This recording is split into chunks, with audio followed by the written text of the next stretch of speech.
High, আমি তোমাদের সাথে রয়েছি মিঠি। আর তোমাদেরকে আজকে আমি একটা ছোট্ট গল্প শোনাবো, যেটি একটি ছেলে আর একটি মেয়ের গল্প।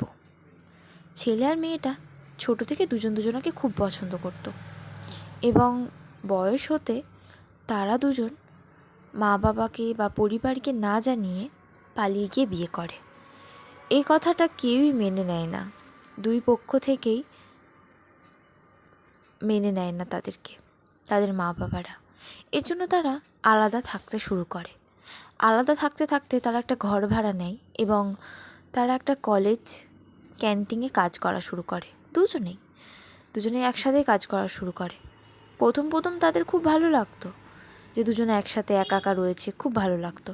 কিন্তু যত দিন যেতে লাগলো তখন তারা বুঝতে পারলো যে মা বাবাকে ছেড়ে থাকার আসল কষ্টটা কী, একা কীভাবে